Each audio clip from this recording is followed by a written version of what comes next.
I asked ChatGPT what products to sell on Etsy, and this is what happened. Can ChatGPT truly make you a lot of money on Etsy? In today's video, I'm going to dive into exactly what ChatGPT recommends that you sell on Etsy to see if this is legit. Can ChatGPT give you a winning Etsy business? I played with a lot of prompts and I got some interesting responses. So in today's video, I'm going to give you exactly what they told me to sell on Etsy if I wanted to make a minimum of $5,000 a month. They can't guarantee a specific income, but they're suggesting product categories that have the potential to generate this level of income if executed well. It's a great disclaimer, if executed well. It also says that your success will depend on factors such as pricing, competition, and your target audience. Go figure. These are their product ideas. Number one, handmade jewelry. They recommend creating unique, high-quality jewelry items such as necklaces, bracelets, and earrings, offering customization. And this is all from data 2021 or older, so there's nothing in here that would be relevant to trends or what would do well now on Etsy. They're just recommending this as a general category. Personally, after helping over 1,500 Etsy sellers, many of which sell jewelry, I have seen different parts of the jewelry business do well right now versus maybe a long time ago. There's definitely a spectrum. So we have the super high end, everything's like $100 or more, and we have the super kind of cheap, knockoff, kind of fashion jewelry, $20 or less. I have seen success on both spectrums, not as much in the middle ground. I've also seen it much more successful when you make it instantly giftable. I don't see as many people right now, today on Etsy, buying jewelry for themselves. I see it very much as a giftable item, more so than I've ever seen it before. The next thing it recommends is personalized home decor, custom signs, canvas prints, or engraved wooden products. This is very open. Personalized home decor is extremely vague. I would decide, is it going to be for the end user or a gift? Home decor is a difficult gift to give. If you're thinking about wall decor, I would think more about the end user versus a gift. Buying like a big canvas for someone's wall, very unlikely that you're going to gift that to someone. If you're trying to make it more giftable, I would definitely go these smaller, more, engraved items or accent pieces, maybe keepsakes, big statement pieces that might be a focal point of a room. That's going to be more B2C, like to the direct end consumer. If you're going to go the giftable route, definitely go with personalization. I would never sell home decor that's not personalized. The next thing it recommends is printable art, downloadable art prints or printables that customers can purchase and print at home in various themes such as inspirational quotes, watercolor paintings, or digital illustrations. This, my friends, is a battle that I would not want to fight. I'm not going to sign off on this one. Downloadable prints. Personally, that is not the customer I want to sell to. I want to sell to the person who values their time more than money, which means they're willing to pay for the finished product. They don't have time to figure out where to get something printed, what kind of frame that it would, look good with. I want to sell to someone who really values their time more than money. They're willing to pay for the finished product. So I wouldn't go with printable art. I would go with print on demand. Candles and scented products. They recommend that you create and sell handmade candles, scented soaps, or essential oil blends. Unique scents and attractive packaging can set your products apart. If I was going to do this, I would not just go with single candles. I would go with total gift boxes. The reason for this is to make something like a candle more giftable. Oftentimes the giver feels like there has to be something else to go with it, right? So they're gonna have to think more and put more effort into, what do they combine with that to make it a complete gift? So I would go with the complete gifting route, turn it into a gift box. Because honestly, with candles on Etsy, unless you have a brand and a track record where you are known for a specific scent, people are purchasing based on the packaging, what's on the label, what's on the outside, what does the jar look like? With the candle market and the soap market specifically, I would really go with visual aesthetic. And then with the essential oil market and also some of the soap market, I would go for the quality and the benefit. With either one of those, I would not prioritize scent for Etsy. And I would package these in a instantly giftable way where it is in a gift box or some kind of a set. So that is a complete gift ready to just go to the recipient. All right, knit or crocheted items. ChatGPT says to craft and sell handmade scarves, blankets, or baby clothes, offering various colors and sizes to cater to different preferences. Knit or crochet. It depends on what your goal is. Are you trying to stay busy and to fill all of your hours in your day? Or are you trying to make a lot of profit for every hour you put in? The way that I might amend this is to alter finished blankets, finished scarves, or finished baby clothes with some embroidery or crochet or kind of knitted details on them. So it is not a completely new item made completely from scratch. ChatGPT also recommends custom clothing and accessories. They say to make and personalize clothing items such as t-shirts, hoodie, or tote bags with unique designs or slogans. I'm starting to wonder if they put this list together based on how many people are selling these categories, because it feels like they're almost going from,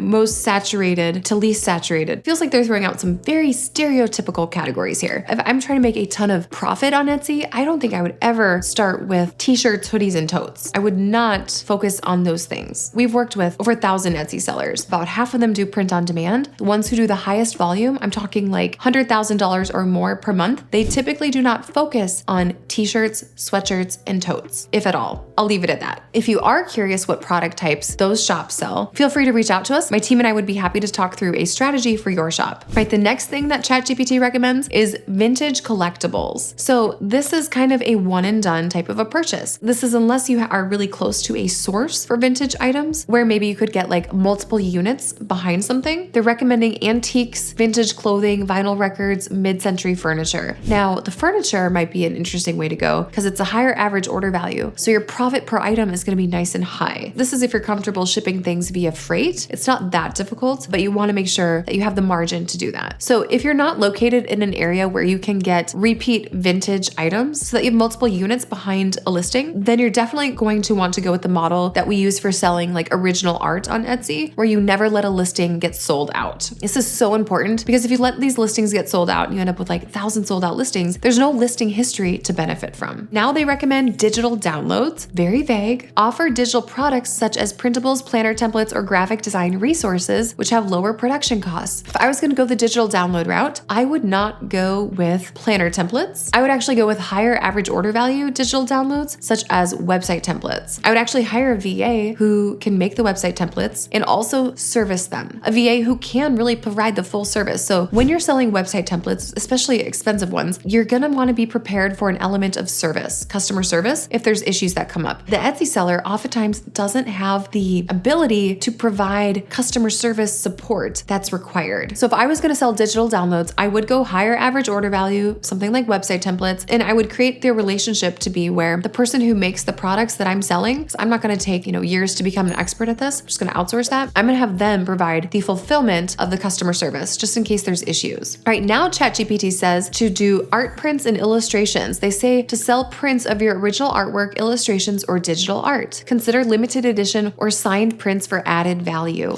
I wouldn't. Unless you have major proof of concept that people love something. I would not be creating one-off pieces as an artist if you have no following, no brand, and no one knows you yet. The risk in this is it's really hard to get customer feedback fast enough to evolve your process and what you're creating if you are open to creating what people want. So instead, what I would do is probably start small and sell like locally, maybe at a farmer's market or street fair, share a booth with another artist at a pop-up event. I would get some customer feedback about what aesthetic people like before you go creating prints and putting it on Etsy. If you start with Etsy first, the problem is there's so many people who will see it and walk away and you don't know how or why it happened. I actually would do some in-person events if you're really trying to go the original artwork route. That way you can figure out what people want faster than figuring it out on Etsy. The last thing that ChatGPT recommends is wedding and special event supplies. They say to create and sell wedding decorations, party favors, or custom event specific items like invitations and table centerpieces. My big thing here is that it is saying to create and sell this. I don't think you always have to create this. Stay with me. The reason is because the supply category also includes anything that is for an event or occasion. It can be a finished item. If I was really trying to go big in the wedding space or the special event space, I would not personally hand make everything in my shop. I would create a supply business around it. I would focus on buying and reselling. And personally, I work a lot with suppliers in Taiwan, in China, and the quality can actually be pretty good, and they are willing to do a lot of customizations once you build a relationship with them. I personally, for scalability of things, would rather outsource some of that and build out a dynamic product mix that can be both a volume play, right, where it's a high volume quantity of orders, but also a high average order value play where,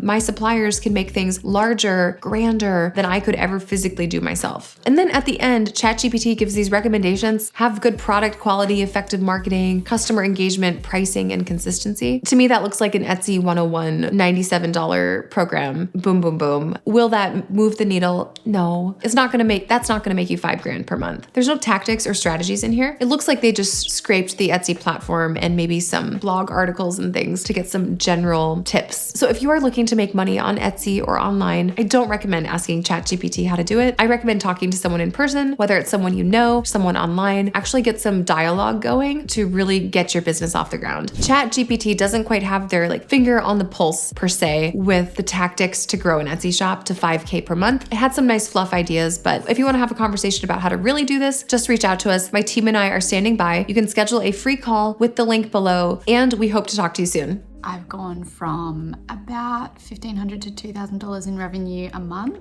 to currently, before the month's finished, $4,200 in revenue. I only joined multi-six-figure Etsy Blueprint about 4 weeks ago now,